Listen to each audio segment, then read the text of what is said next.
Welcome to Alex Bonnet from Atavia. He will be the moderator for the Roundtable 1. So Alex, you can start and we will get the environment done here. Okay, good morning. Vamos a pasar al español. ¿Por qué vamos a pasar al español? Porque la mesa de hoy, el evento, es un evento de espacio común y de relaciones bilaterales. Y consideramos que la integración entre personas, la integración entre economías, la integración entre personas y culturas, vale la pena que a lo mejor en este espacio, que tendremos un minuto y que hablaremos con los principales actores referentes a nivel económico, etcétera, etcétera, etcétera, y del sector, podamos hacerlo en español, ¿vale? Después pasaremos al inglés de nuevo, ¿vale?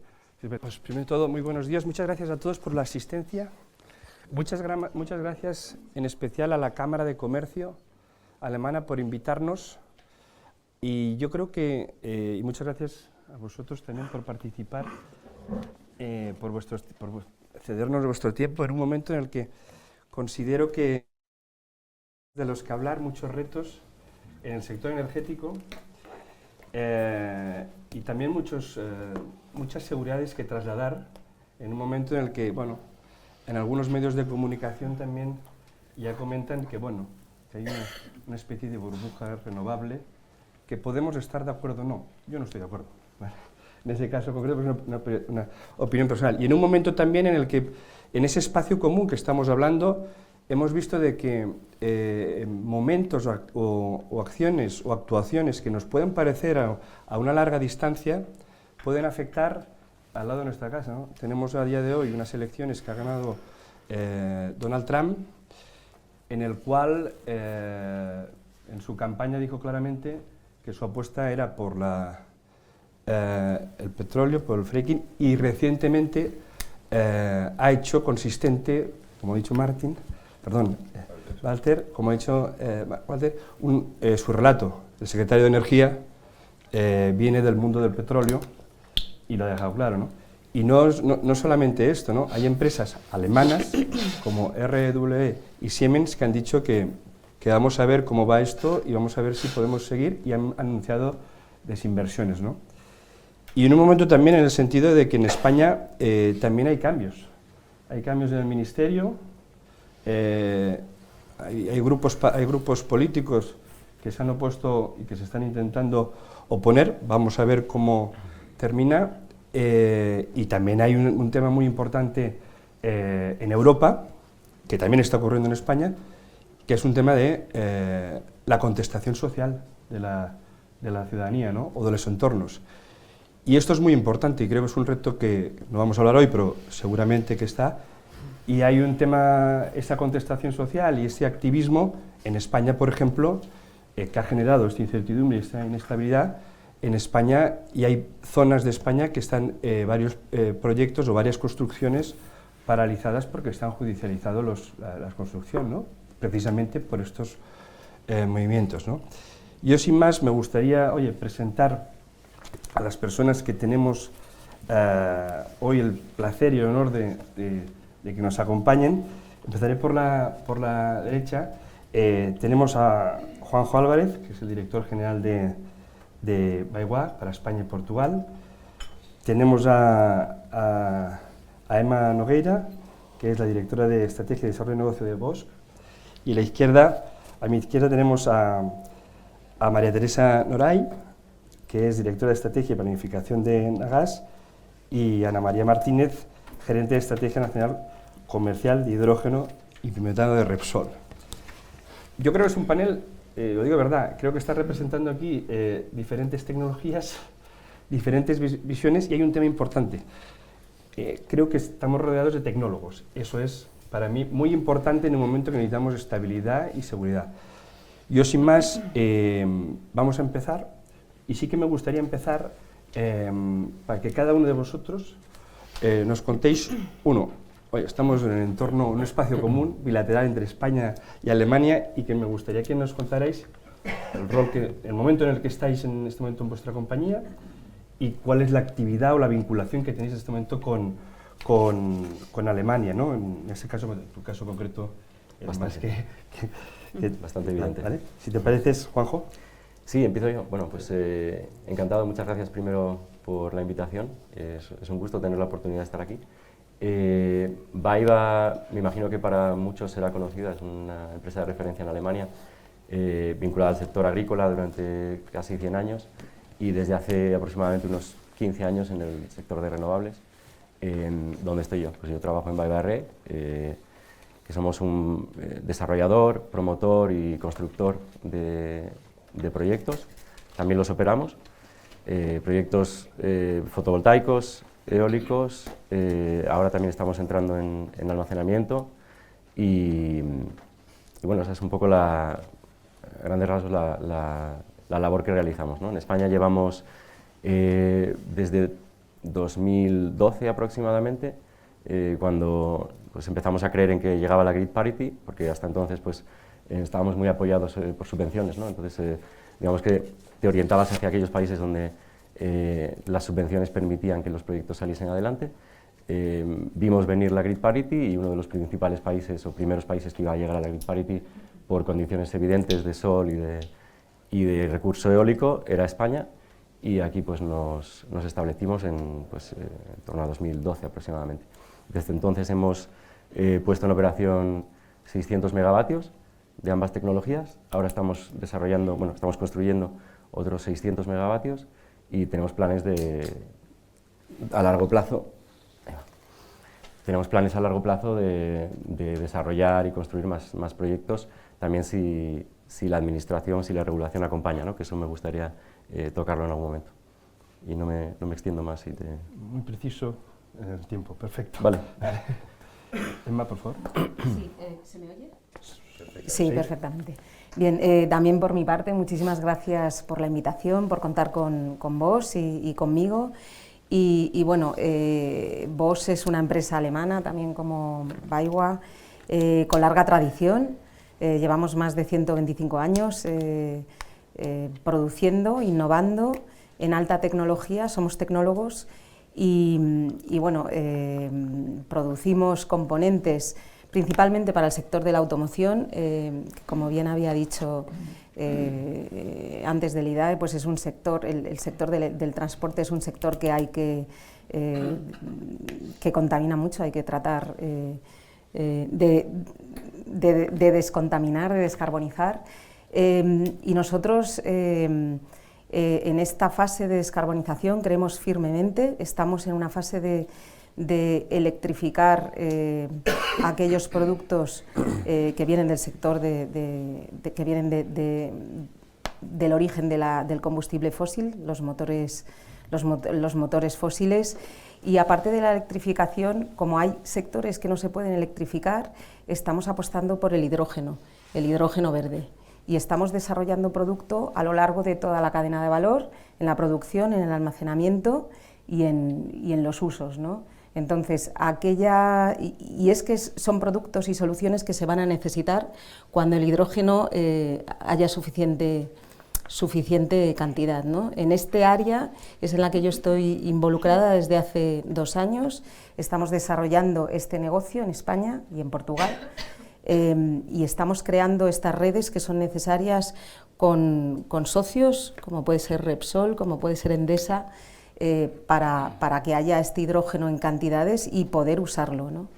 Entonces, bueno, pues en este sentido también me alegra de poder contar en la mesa con nuestros socios, porque realmente es que esta transición energética no es fácil, no es a corto plazo, es a medio largo plazo, y se requiere ir juntos de la mano, ¿no? Tanto tecnólogos como operadores, como múltiples partners, startups y bueno, los distintos gobiernos, ¿no?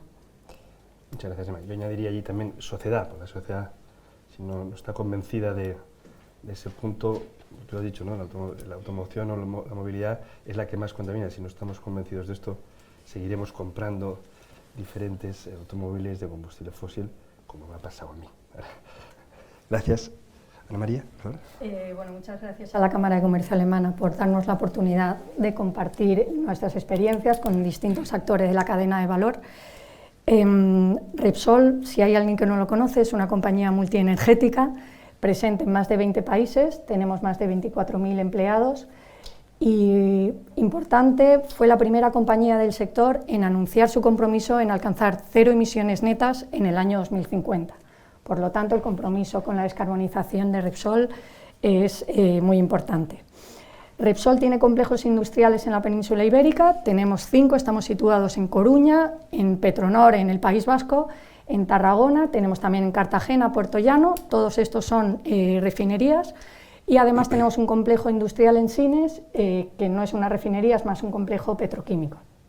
En cuanto a la relación con Alemania, yo soy responsable de estrategia comercial del hidrógeno y por lo tanto me voy a centrar más en el hidrógeno. La verdad que el contacto con la empresa alemana es muy importante. Actualmente tenemos una oficina comercial en Alemania, pero es más para los productos de la petroquímica.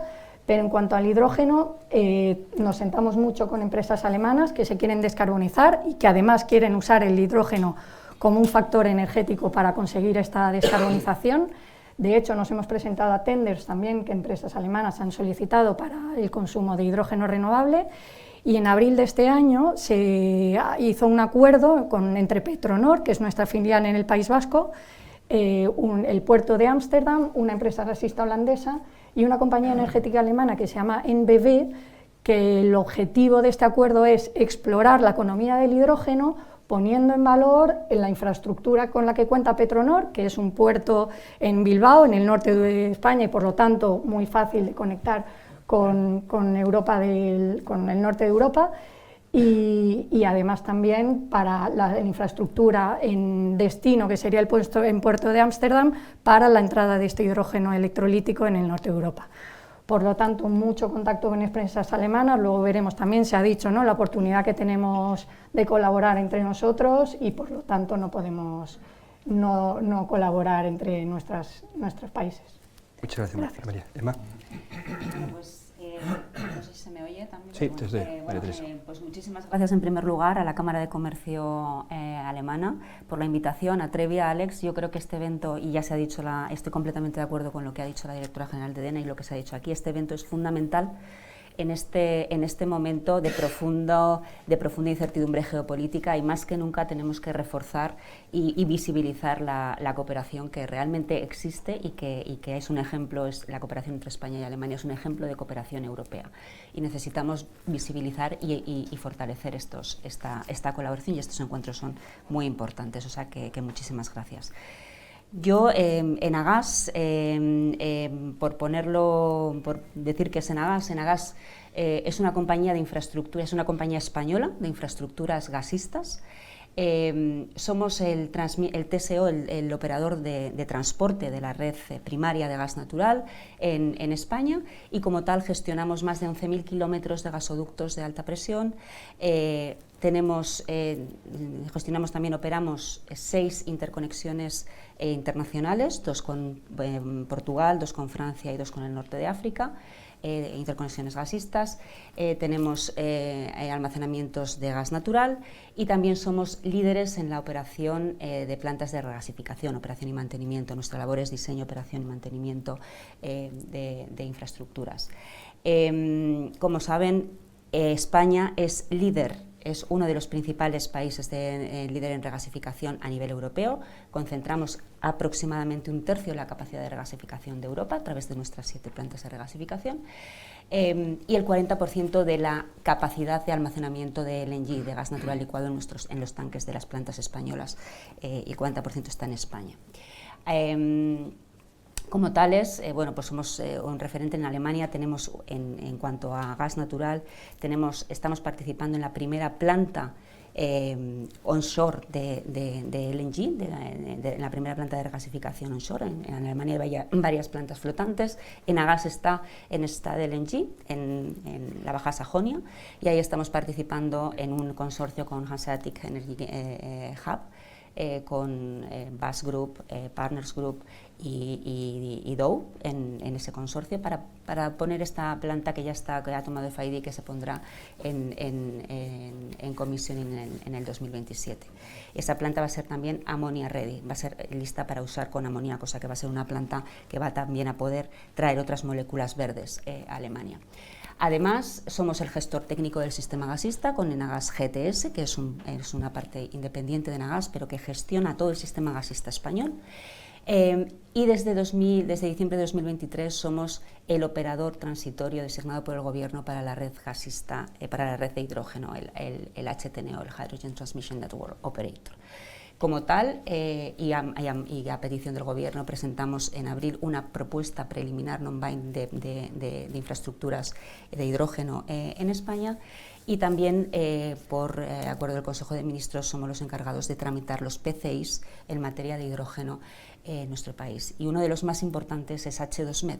H2Med es un proyecto que también estamos llevando a cabo con otros TSOs europeos, franceses, con nuestros homólogos franceses, GRTGAS y Terega, y nuestro homólogo portugués REN, en el que también está un TSO alemán, OG, también está, no es el promotor, pero hemos firmado un MOU con ellos, están en el proyecto también implicados. Este proyecto es un proyecto que llevará gas renovable verde, gas verde de la península ibérica al corazón de Europa, específicamente a Alemania, a través de Francia, y conectará con Medelsheim en Alemania. Y consta de 2 interconexiones, una con Portugal, Celza, y otra con Barcelona, con Francia, Barmar, Barcelona-Marsella, y llevará tiene una capacidad de hasta 2 millones de toneladas de hidrógeno verde, lo cual representa una parte muy importante de la demanda que Europa está vislumbrando a 2030.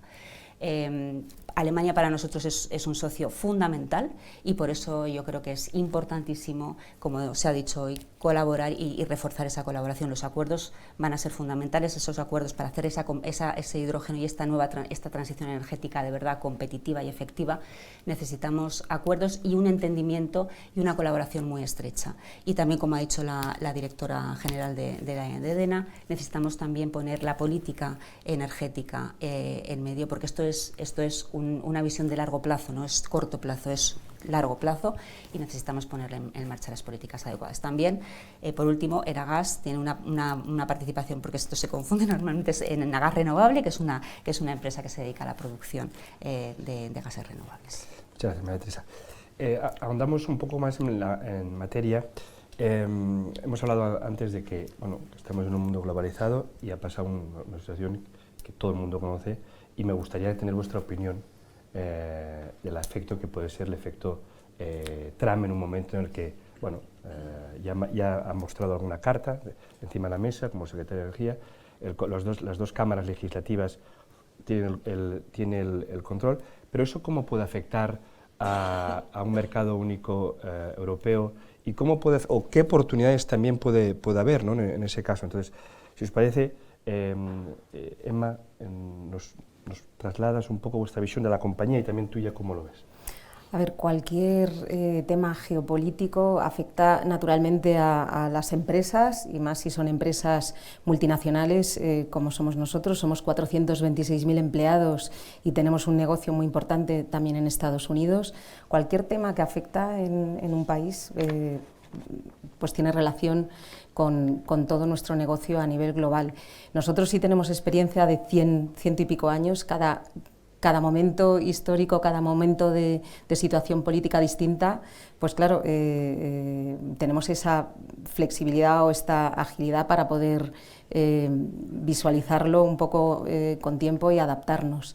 Este cambio político en Estados Unidos, como decía los anteriores ponentes, IDAE, pues trae pues cierta, no inseguridad, pero no se sabe bien, no se sabe todavía con certeza cómo va a traer, cómo se van a imponer, ¿no?, estas políticas energéticas en Estados Unidos. Si nos remontamos al anterior mandato de Trump, es posible pues que apoye, ¿no?, los combustibles fósiles, la producción de petróleo. Si bien es cierto que las energías limpias, yo estoy convencida que seguirá habiendo un apoyo y una inversión en energías limpias, en hidrógeno, en energías renovables en muchos de los estados de Estados Unidos, aunque no se fomenten, ¿no?, a nivel fiscal, como se estaba haciendo hasta ahora. Y bueno, nosotros pensamos que nos tenemos que unir más aquí en Europa y seguir apostando por producción de energías limpias y por fomentar esta economía, ¿no?, más descarbonizada. Gracias, Ana María. Bueno, yo creo, sin entrar en valorar esta decisión política, lo que sí que puedo confirmar es que en Repsol tenemos un claro compromiso con la descarbonización. Vamos a seguir trabajando para conseguir el objetivo de 0 emisiones netas. De hecho, Repsol es el primer consumidor en España de hidrógeno, por lo tanto el hidrógeno renovable es un vector fundamental para conseguir el objetivo.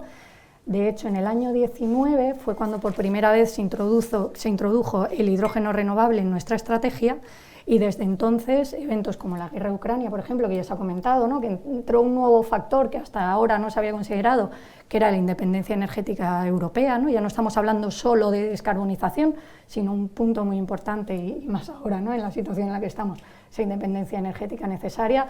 Por lo tanto, yo creo que nuestro objetivo ha crecido. Ahora mismo tenemos un objetivo de alcanzar hasta 2,4 gigavatios en el año 2030. Y por nuestra parte, yo creo que Europa tiene muy claro lo que quiere conseguir, y desde Repsol, desde luego, vamos a seguir trabajando para conseguir este objetivo. Gracias, María Teresa. Bueno, pues yo estoy de acuerdo. O sea,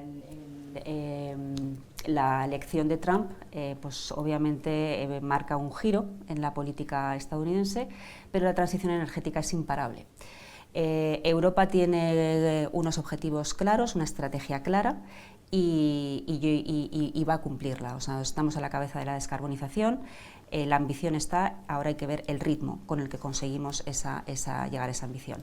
Relajar los objetivos o la ambición que tenemos en materia climática sería un error, porque para Europa es una oportunidad de crecimiento, de reindustrialización, y yo creo que todas las compañías estamos inmersas en nuestras estrategias, estamos contemplando los objetivos de descarbonización y la sostenibilidad como pilar transversal de nuestra actividad. Por lo tanto, yo creo que en el propio Estados Unidos, si bien es cierto que parece que que va a haber una vuelta a los combustibles fósiles, va a haber un mayor proteccionismo comercial, eso está claro, vamos a tener un contexto de operación quizá más complicado, más complejo, pero la transición energética es imparable, está ahí, y bueno, la cuestión es cómo Europa vamos a reforzar nuestra posición y a consolidar nuestra visión, nuestro modelo ante otros modelos que pueden venir. Por otro lado, también habrá tecnologías que podremos desarrollar, la captura de CO2 está ahí también, y bueno, pues veremos cómo manejamos, pero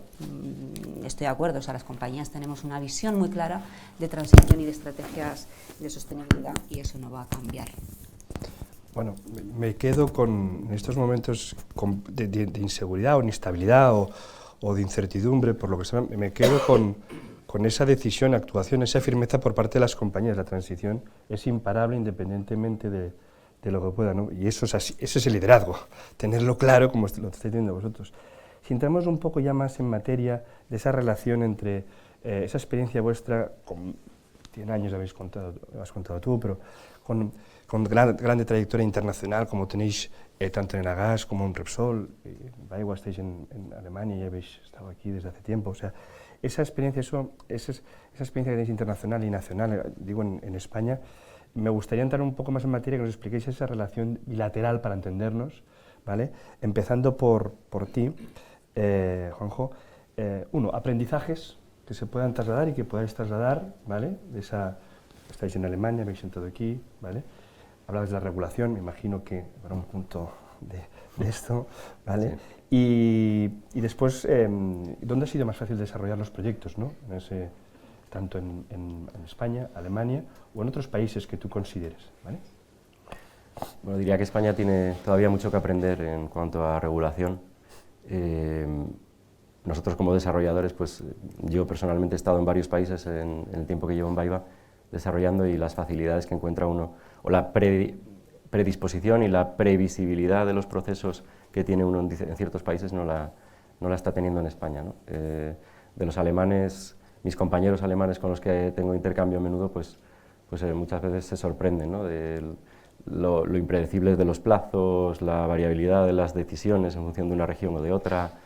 Son cosas que nos afectan porque bueno, tenemos un portfolio con unos planes determinados, donde queremos ejecutar unos proyectos en un plazo determinado, conforme a una regulación que habla de plazos concretos que nunca se respetan, y cuando todo esto cambia, y cuando surgen, a mi modo de ver, un poco aleatoriamente extensiones de plazos para dar oxígeno a muchos proyectos que realmente no tienen mucha viabilidad, pues nos afecta a todos aquellos que tenemos proyectos que sí están trabajados y que tienen dicha viabilidad, ¿no? Entonces, es un poco el lamento que tengo como español de ver que en otros países pues, es todo mucho más predecible, todo mucho más concreto, uno sabe las reglas del juego, se eliminan antes a jugadores que hablabas de burbuja.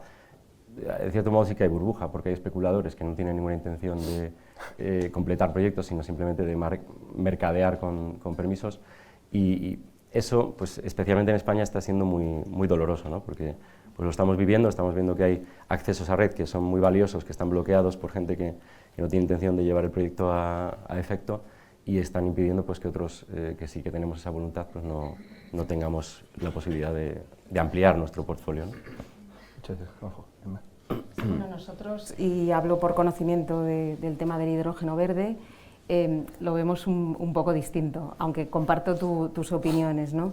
Nosotros estamos investigando y desarrollando y produciendo la tecnología para hidrógeno verde en Alemania, ahora al inicio, y estamos viendo en España un país muy importante, un escenario muy potente para poder desplegar esta tecnología en proyectos.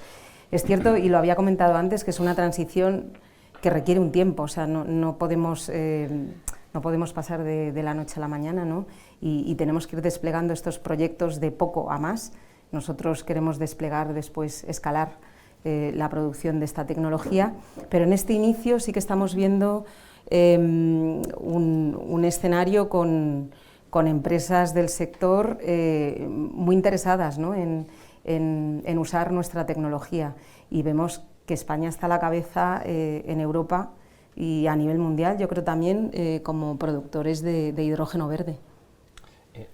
No pasa nada por no compartir opinión. Se trata de... No, comparto, pero tengo a lo mejor otra experiencia. Libres para poder... Lo comparto. ¿Vale? Gracias. Ana María. Bueno, nosotros actualmente tenemos proyectos de hidrógeno electrolítico centrados en nuestros complejos industriales. Nuestra estrategia en cuanto al despliegue del hidrógeno está por fases. Esta primera fase, hasta el año 2027, prevé tener, si las condiciones políticas y fiscales son las idóneas, producción de hidrógeno a nivel industrial en todos nuestros complejos industriales en España. Esta estrategia, de hecho, creemos que ha sido respaldada por la Unión Europea, porque tanto el proyecto de 100 megavatios de Petronor como el de Cartagena han sido seleccionados como IPCEI, son proyectos de interés común europeo, y de hecho hemos tenido importantes subvenciones en estos proyectos, y también el proyecto de Tarragona ha sido clasificado en el programa de Innovation Fund.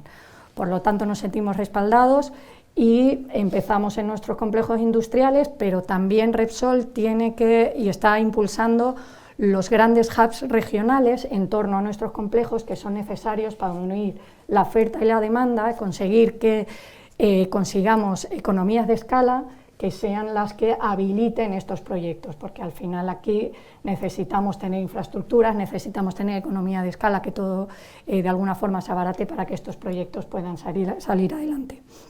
En cuanto a oportunidades de mejora, yo estoy de acuerdo que la regulación en Europa, casi yo diría, nos gusta mucho legislar y regular todo, y eso quizás nos hace menos ágiles, ¿no? La economía americana, por ejemplo, es la antítesis, ¿no? Ellos van mucho más rápido, ellos como eso, ellos inventan, nosotros legislamos y los chinos copian, ¿no? Pues yo creo que al final en España, en Europa, nos pasa que la regulación nos impide ser todo lo ágiles que nos gustaría. Y en cuanto a otra oportunidad, yo creo que es lo que siempre estamos diciendo durante esta mañana, colaboración. Tenemos una oportunidad única entre Alemania y España de ser socios energéticos, y es una oportunidad que no podemos dejar pasar. Gracias. Bueno, pues por parte de Nagas, tenemos nuestra estrategia se basa en la descarbonización y en la seguridad de suministro. Con este foco tenemos una amplia experiencia de colaboración en Europa con socios en proyectos pues, tan importantes de diversificación como por ejemplo puede ser TAP, que es el gasoducto que trae gas de Azerbaiyán. a Europa. Y en hidrógeno, pues nuestra estrategia pues sigue siendo esa, ¿no? H2Med, por ejemplo, es un ejemplo de colaboración con otros TSOs europeos. Es un proyecto que está incluido en la lista de proyectos de interés común, PCI, y por tanto tiene acceso a fondos CEF para financiación hasta de una parte de la inversión de este proyecto. Y esto es así tanto para H2Med como para la red troncal española. Yo creo que esto es fundamental porque tenemos que tener esa colaboración estratégica y esas alianzas estratégicas con socios y activando todas las palancas que sean posibles y también con mucha transparencia hacia el mercado. Nosotros, tanto para la red troncal española, se hizo una call for interest para ver el interés y testar el interés de mercado tanto de productores, como de toda la cadena de valor, de productores de demanda, de toda la cadena de valor del hidrógeno, y ahora lo hemos vuelto a hacer con H2Med. Precisamente este mes hemos lanzado una call for interest para el proyecto H2Med, que estará abierta hasta diciembre, en la cual necesitamos, y el objetivo es testear ese mercado y el interés de mercado, porque efectivamente cuando hablamos de hidrógeno verde no hay todavía mercado, tenemos que desarrollarlo y es fundamental tomar el pulso y tener el interés de mercado, y porque así vamos a ver realmente cómo vamos a poder acompasar el desarrollo de esos proyectos. Por lo tanto, nuestro enfoque es muy de colaborar con socios, de utilizar todas las palancas y de tener muy en cuenta a los agentes de la cadena de valor. En lo que respecta al contexto y a la regulación, bueno, pues aquí hay sectores que tienen que ser regulados, que necesitan esa regulación, porque son sectores estratégicos y estamos en un momento incipiente. Entonces yo creo que ha habido avances significativos en Europa, sobre todo para apoyar al hidrógeno verde, y que bueno, lo han situado como un pilar fundamental de la política energética europea y una palanca de descarbonización. Por lo tanto, yo creo que bueno, pero yendo un poco a la propuesta de lo que tenemos que hacer, yo volvería a las alianzas estratégicas, a la colaboración y a la transparencia de mercado y a tener en cuenta a los agentes de toda la cadena de valor, porque solo así podremos avanzar en la transición energética y en los proyectos. Gracias, Teresa. Europa ha marcado unos objetivos en 2030-2050 que son claros, ¿no? Y 50 y el 90, si se me baila algún número, ¿no? por ciento, ¿no? Yo os quería hacer dos preguntas en una, ¿no? Una es, vosotros sois actores, yo siempre digo una cosa, empresas como vosotros sois actores de referencia internacional y tenéis un compromiso con vuestros accionistas y aparte con la sociedad y el sector, tenéis que mover el sector. Disculpad la presión, pero ese es un poco, también siempre he visto esto, ¿no? Uno, preguntaría ¿qué podéis hacer vosotros, como vuestra compañía y en el sector, para crear y fomentar ese espacio común energético aún más entre Alemania y España? Y después, dejando a un lado la regulación, ¿vale? Que creo que es importante, ambas opiniones polarizadas son importantes, pero ¿qué podemos hacer también desde vuestro sector y vuestra compañía para llegar a esos objetivos y que no sea un papel, ¿no? En ese caso. Si te parece, María, empiezas tú. Bueno, nosotros para la descarbonización, España en el último PNIEC se ha publicado esos 12 gigavatios a obtener de hidrógeno renovable en el 2030. ¿Y qué puede ofrecer Repsol? Yo creo que Repsol tiene unas ventajas competitivas muy importantes. La primera, como hemos dicho, es el primer consumidor de hidrógeno en España, por lo tanto tenemos un know-how en cuanto al uso de este gas industrial privilegiado. Además tenemos experiencia internacional, nuestros productos se venden en más de 90 países en el mundo y un punto muy importante en cuanto a la logística, nuestros centros industriales que tendrán producción de hidrógeno están situados también estratégicamente en lo que será todos esos ductos que conectarán Europa con el norte de Europa, con Alemania. Además también de contar con el puerto de Petronor, que ya hemos visto que también es una oportunidad para la exportación marítima. Por lo tanto, yo creo que Repsol, en cuanto al hidrógeno renovable, tiene una posición privilegiada y, por lo tanto, debería ser el partner de referencia para el hidrógeno con Alemania. Muchas gracias. Bueno, pues en el caso de Nagas, nuestra aportación es clarísima. Nosotros somos infraestructura, las infraestructuras conectan oferta con demanda. y permiten la creación y el afloramiento de un mercado competitivo al conectar esa oferta con esa demanda a precios competitivos. Sin infraestructuras, además, no tendremos seguridad de suministro.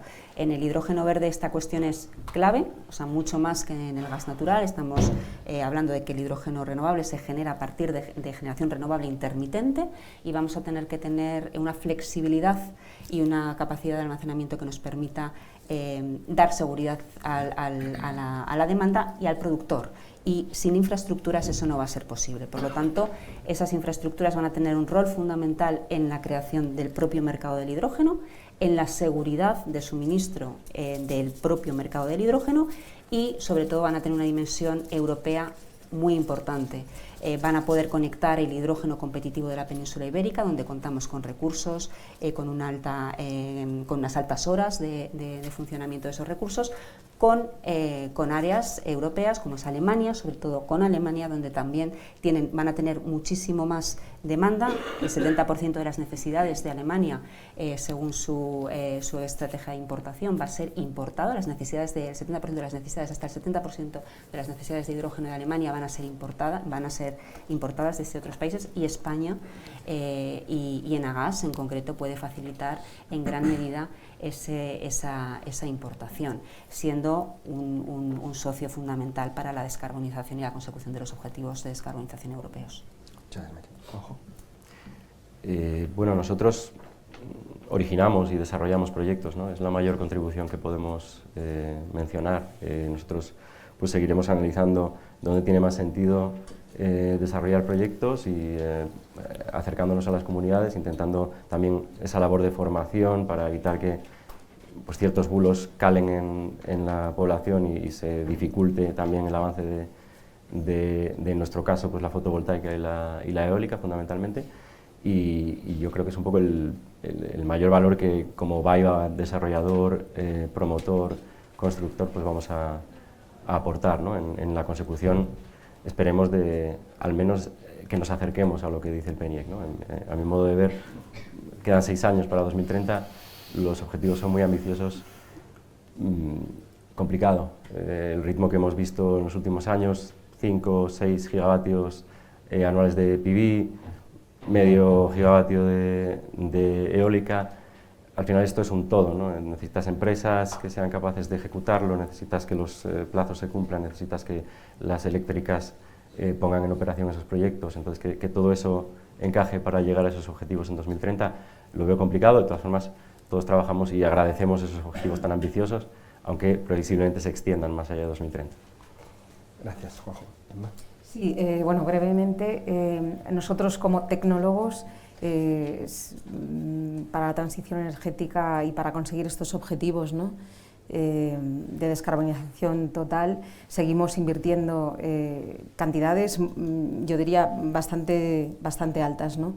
En temas de hidrógeno estamos invirtiendo 500 millones de euros cada año en desarrollar y adaptar toda la tecnología que tenemos ya en todas las industrias, en el sector residencial, calderas, cocinas, para vehículo también la pila de combustible.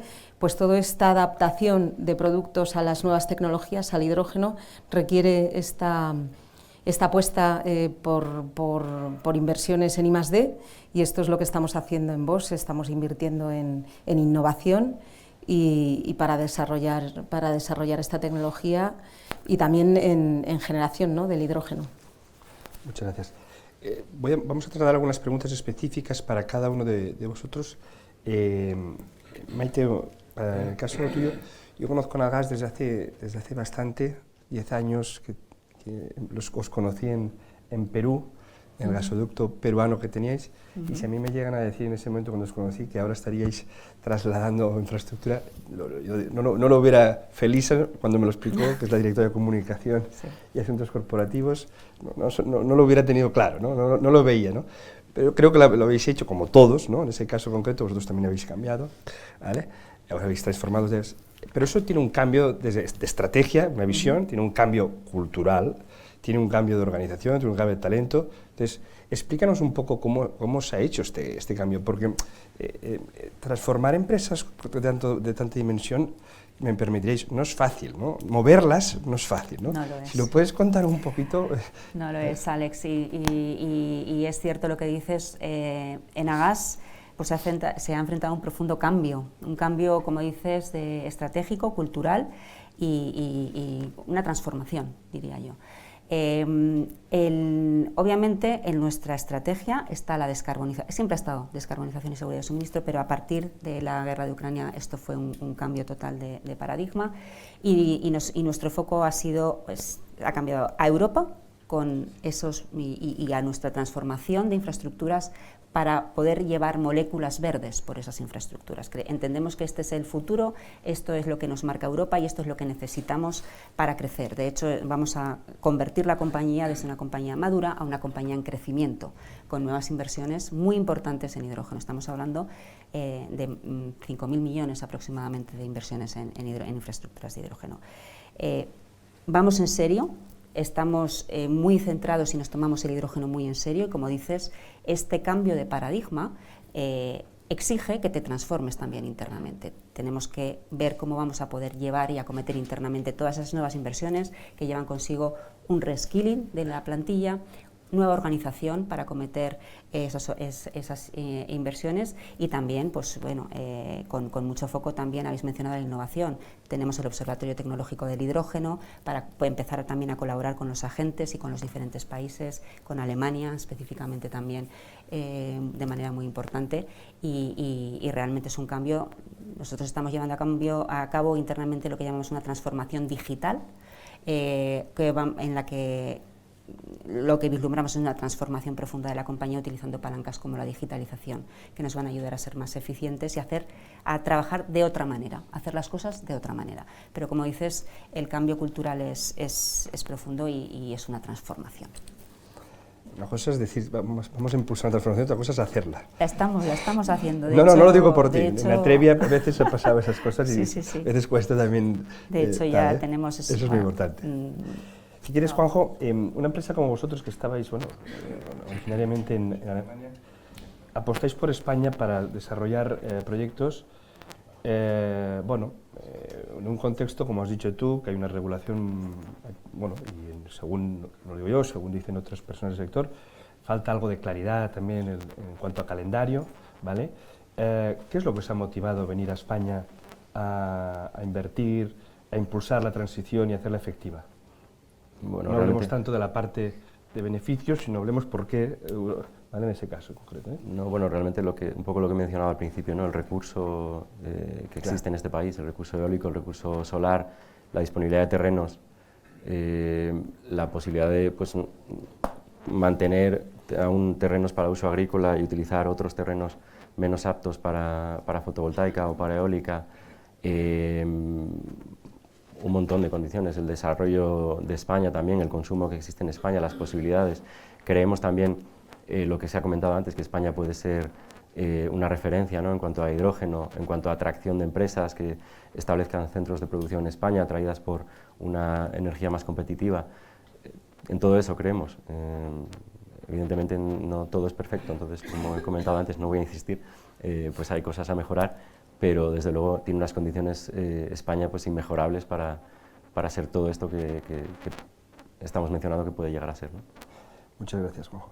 Emma, has contado que tenéis una empresa como vosotros de 100 años de historia, pero que apostáis por la innovación, la tecnología. Cuéntanos a nivel residencial, a nivel de movilidad, ¿cómo estáis aportando la innovación o cómo estáis aplicando la innovación y la tecnología para impulsar esa transición? Sí, por poner ejemplos, ¿no? Y ser algo más y poner ejemplos más concretos, en el tema residencial tenemos producto ya, tenemos calderas y calentadores residenciales y cocinas a gas que ya están, estos equipos ya permitirían usar un porcentaje pequeño de hidrógeno, hasta un 20%, si existiese esa regulación, que todavía no está. O sea, el sector doméstico podría usar hidrógeno verde ya. Pero estamos trabajando para poder transformar estos productos, estas calderas y estas encimeras a gas, a hidrógeno, a usar 100% hidrógeno verde. Tenemos un centro de investigación en Santander que está trabajando en una segunda generación de encimeras a hidrógeno y está validando y certificando este producto en Reino Unido. Tenemos una isla, 300 viviendas que van a consumir hidrógeno verde. Es una isla offshore donde va a haber una producción y este uso doméstico yo creo que nos sirve para validar la tecnología y para ir avanzando, ¿no? Y en cuanto a la movilidad, pues he comentado antes que hay sectores que son difíciles de electrificar, como puede ser el transporte pesado, ¿no? Los camiones, porque bueno, no tienen suficiente autonomía, y entonces tenemos una producción ya en serie desde el año pasado de sistemas de propulsión con pila de combustible, y entonces bueno, pues esto ayudaría ya a dar más autonomía y a descarbonizar, ¿no?, este sector que contamina bastante. Muchas gracias. Ana María, hemos hablado y evidentemente habéis planteado varios de vosotros la parte del hidrógeno, pero eso está en el debate de los medios, está en el debate no diría de la sociedad, pero sí en el debate de los medios y en sectores. El PNIEC ha marcado claramente que hay que conseguir 11 gigavatios, pero ¿cuál es el balance que haríais vosotros de estos primeros años y cómo veis también, ¿no?, Sí, el yo desarrollo? creo que hace 2 años las expectativas del hidrógeno eran muy altas. Yo casi era un show business porque teníamos mesas redondas y todos los días había noticias sobre el hidrógeno. Es verdad que esas expectativas están cayendo. No es que estén cayendo por un fracaso, sino creemos que está bajando porque las expectativas son más realistas. Hablábamos de los sectores difíciles de electrificar. El hidrógeno no tiene sentido en todos los usos, tiene sentido en todos aquellos en los que la electrificación no sea una opción. ¿De qué sectores estamos hablando? Claramente de los fertilizantes, que consumen mucho hidrógeno fósil a día de hoy, por supuesto el transporte pesado, que ya se ha comentado, y luego esa industria intensiva en energía que no se puede electrificar, como pueden ser la industria del acero, la industria del vidrio. Hay mucha industria que no se puede electrificar y por lo tanto tiene sentido el hidrógeno. Nuestros proyectos tienen sentido si hay off-taker. Muchos proyectos que se anunciaron hace años han caído porque no contaban con que fuera necesario tener ese off-taker, y ese off-taker es si tiene sentido el uso del hidrógeno o no. En cuanto a las dificultades que nos hemos encontrado, yo creo que la principal es el coste. Lo que nosotros llamamos el LCOH, el coste de producción de este hidrógeno, es muy alto, de hecho ha crecido en los últimos años debido también a la inflación. Tenemos un problema también de regulación. En España todavía nos ha traspuesto la RED III, esa directiva europea. Sí sabemos qué objetivos vamos a tener, pero no sabemos cómo nos van a plantear el llegar a esos objetivos. O, por ejemplo, qué incentivos va a haber. Alemania sí que se ha pronunciado ya y ha dicho que va a poner incentivos en modo de ayudas para alcanzar esos objetivos. En España no sabemos si será vía ayudas o será vía penalizaciones, ¿no?, por no alcanzarlos. Entonces, bueno, necesitamos una clarificación de la regulación. Tecnología es importante, tenemos aquí un tecnólogo. La tecnología de la electrólisis es una tecnología madura, se conoce hace mucho, pero es verdad que no está aprobada a escala industrial. De hecho, Repsol puso en marcha el año pasado un proyecto de electrólisis, un proyecto piloto de 2,5 megavatios, que lo que pretende es aprender para los proyectos grandes que vendrán y por lo tanto minimizar ese riesgo tecnológico. También, en cuanto a la tecnología, tiene que haber en Europa mucho electrolizador disponible para cubrir la demanda. Entonces también tenemos una incertidumbre si vamos a poder tener toda esa oferta para cubrir nuestra demanda. Y por último, logística. Yo tengo muchas reuniones con clientes que se interesan por el hidrógeno y en cuanto tenemos que ver cómo lo llevamos a sus instalaciones, hablamos de centro logístico, hablamos de camiones si es poca cantidad, hablamos de ductos si es mucha cantidad, esto hace que los costes se disparen. Entonces, es necesario tener una logística del hidrógeno cuanto antes para que esta economía del hidrógeno se haga realidad y alcance realmente la escala que tiene que alcanzar. Muchas gracias. Antes de abrir el turno de preguntas a los asistentes que nos acompañan, sí que me gustaría acabar con una pregunta que quizás se nos va un poco, pero nosotros somos sociedad, vosotros sois sociedad, vivimos en hogares, ¿no? etcétera, etcétera, etcétera. Yo creo que la industria lo tiene claro, que, uno, por un tema de costes, ¿vale? Y un tema también, bueno, tema de costes sobre todo, y un tema también de competitividad. Pero yo creo que en este cambio, esa transición que tiene que ir sí o sí, que has dicho tú, Maite, independientemente de los gobiernos, hay un tema que es la sociedad, a nivel social, la calle. Evidentemente no hablo que si saben de hidrógeno o no, tal, pero considero que todo el mundo es consciente de que tiene que haber un cambio de transición por el cambio climático, pero no sé si toda la sociedad es consciente de que sus usos, sus costumbres, tienen que cambiar también, porque si no, por mucho que generemos, por mucho que transportemos, si no hay una demanda, y no solo la demanda la tienen que hacer las empresas, ¿no? Entonces quería, o sea, ¿qué nos faltaría como país, ¿vale? O qué aprenderíamos quizás de Alemania también en ese caso, para que bueno, la sociedad fuera consciente, ¿no? Y impulsáramos ese cambio sí o sí, ¿no? Entonces me gustaría acabar con esta pregunta: ¿qué nos faltaría en España y qué podríamos haber aprendido, qué aprenderíamos de Alemania en este ámbito, ¿no? Si quieres, Juanjo. Pues tal vez buscar acercarnos desde un punto de vista personal, ¿no? O como desarrolladores y promotores. En el proceso, pues tal vez intentar formar más a la gente, ¿no? Acercarnos más a las comunidades, incluso más. Muchas veces en la vorágine de los plazos que te imponen pues determinados permisos, pues realmente no tienes el tiempo, ¿no? de hacer toda esa labor de formación que probablemente deberías. Sí que creo que hay bastante conciencia social de que esto es necesario, pero también creo que hay otro lado de la realidad que trabaja mucho, que se apoya mucho en bulos y que, bueno, en desconfianzas respecto a quién está detrás de los proyectos, etcétera.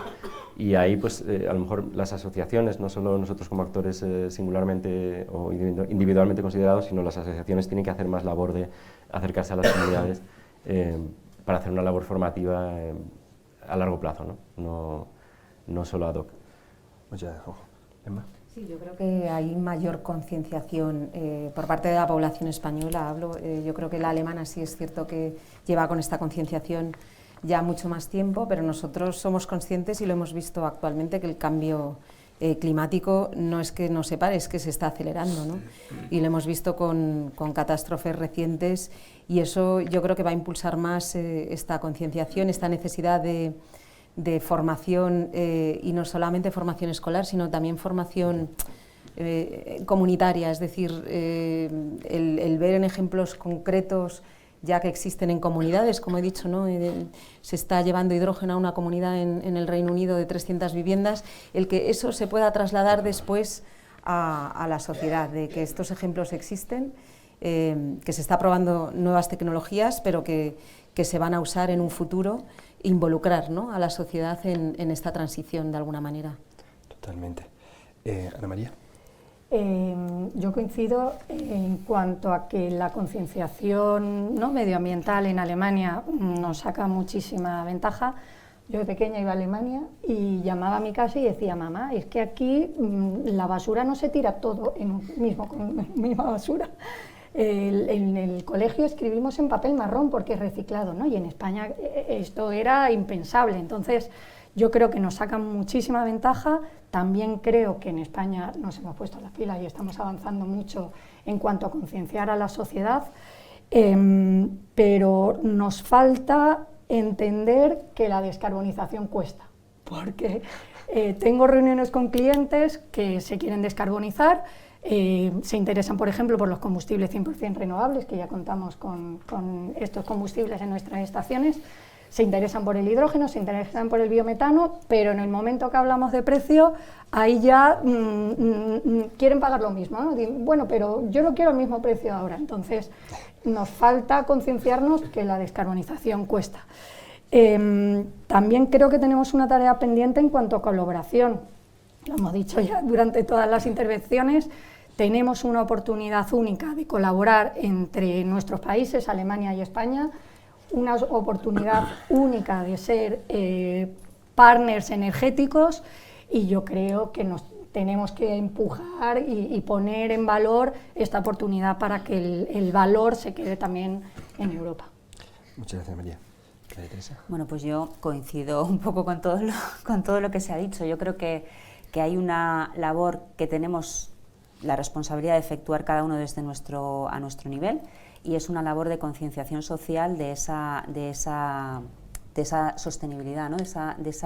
Y de los aspectos positivos que nos puede traer, no en el corto plazo, que como decías muy bien, o sea, es mucho foco en el coste, pero hay que ver también en el beneficio y en lo que nos puede aportar esa transición a medio y largo plazo. Tenemos que tener una visión de largo plazo, porque si no nos vamos a quedar en el corto y en aspectos que no digo que no sean importantes, que lo son, la competitividad es algo básico, pero tenemos que ir encontrando espacios para poder hacer competitivo, para poder desplegar esas nuevas tecnologías que van a ser las que al final nos van a dar crecimiento. El único crecimiento posible es el sostenible, el crecimiento sostenible, y la transición energética y tener vectores energéticos nuevos que nos permitan tener menos emisiones va a ser el único modo de crecimiento rentable y sostenible, y eso hay que entenderlo. Entonces, obviamente, a cada uno le hace daño el bolsillo en el corto plazo, y obviamente eso es algo con lo que vamos a tener que lidiar, porque estas tecnologías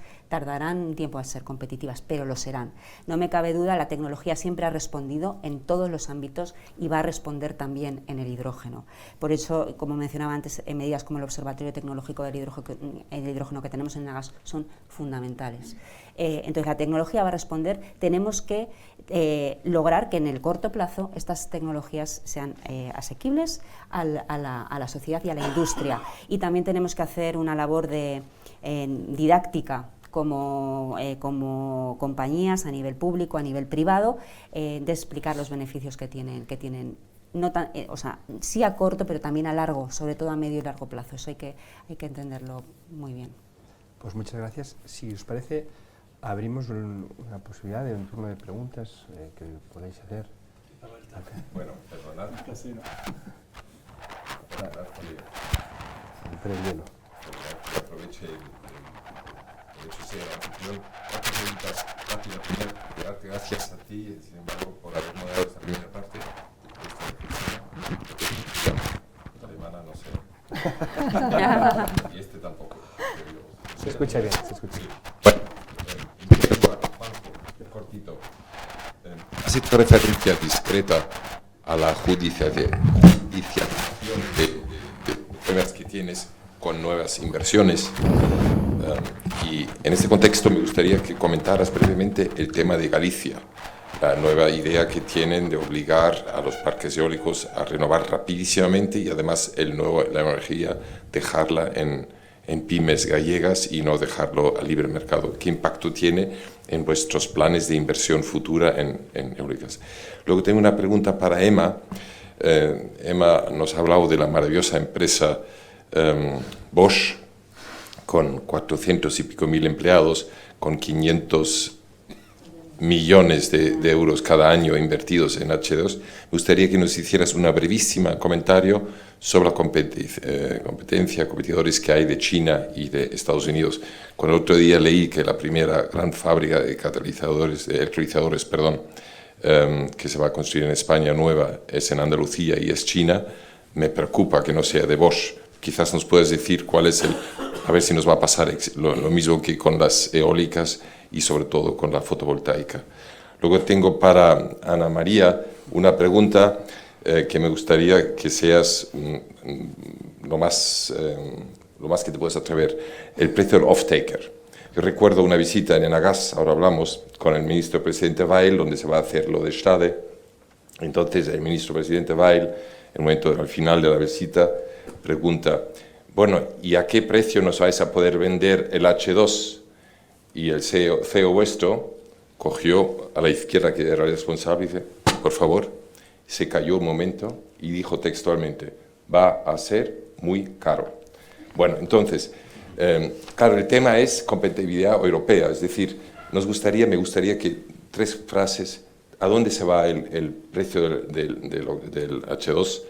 Porque has hecho alusión a la inflación, problemas de tal, y claro, ¿y dónde tiene que llegar, a qué precio para decir es competitivo con el gas? Y ya por último, quería preguntarle a María Teresa. Sabemos que para finales de año Zelensky ha dicho que ya no hay más gas de Rusia a través de Ucrania, por lo cual Hungría, Austria y tal, que reciben el gas en buena parte de Rusia, no van a recibirlo ahí. Esto no sé qué importancia tiene el gas, el mercado de gas. Un poco mira la bola de cristal, cómo se va a desarrollar el precio de gas. Y luego que nos digas también, al igual que se lo he pedido antes a Ana María, que nos digas un poquito más sobre el precio de gas hoy en Europa comparado con el precio de gas Estados Unidos y fuera. Decimos, ¿somos competitivos con los precios de gas que Enagás va a importar? Cortito, perdonad que haya Vamos a retirar el micro. Me está pasando como en casa.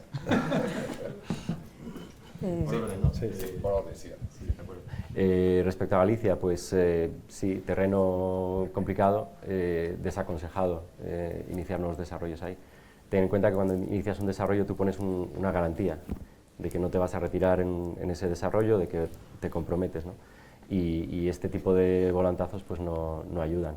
Es una pena porque es una zona de recurso eólico inmejorable y al final lo que hace es alejar a los desarrolladores de esa zona para otras zonas donde a lo mejor no tiene tanto sentido el desarrollo de eólico, pero de nuevo pues no se está pensando a nivel general, ¿no? Dónde tiene más sentido, dónde no y qué medidas ponen obstáculos a ese desarrollo.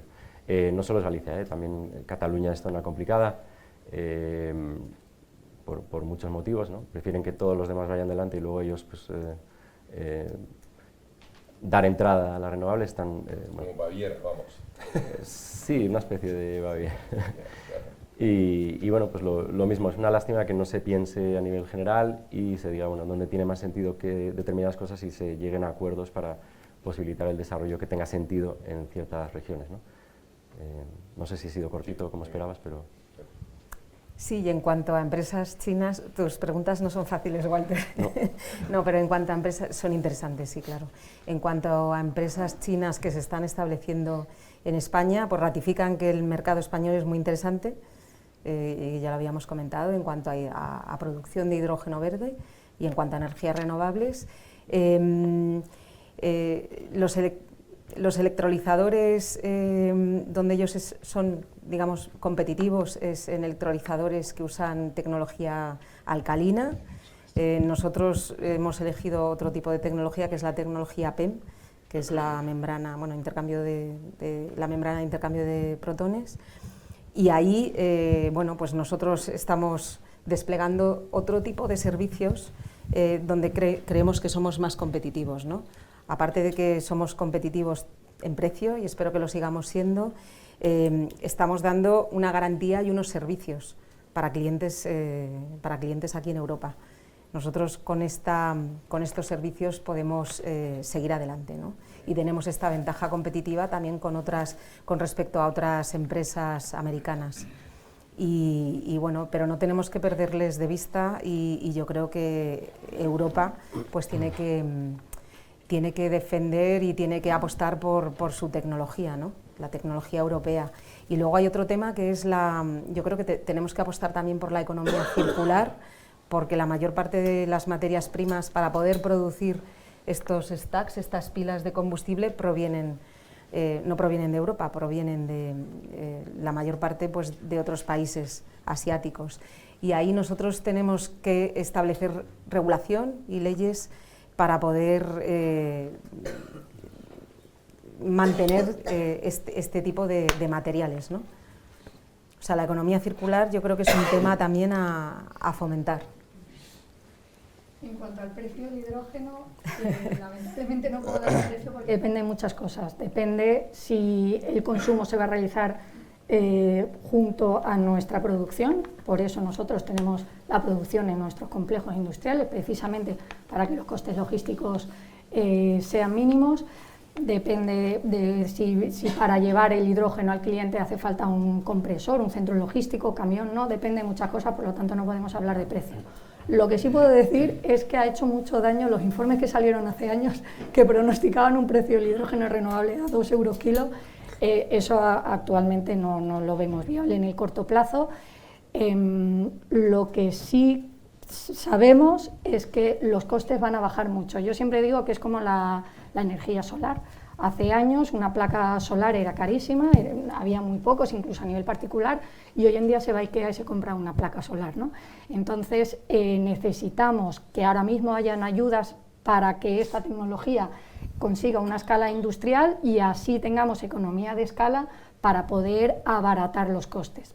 Pero en el corto plazo es verdad que el coste del hidrógeno gris, el hidrógeno fósil, se prevé que aumente por los costes del gas natural, incluso por los costes del CO2, mientras que el nuestro va a bajar por toda esta economía de escala, por lo tanto en algún momento se encontrarán.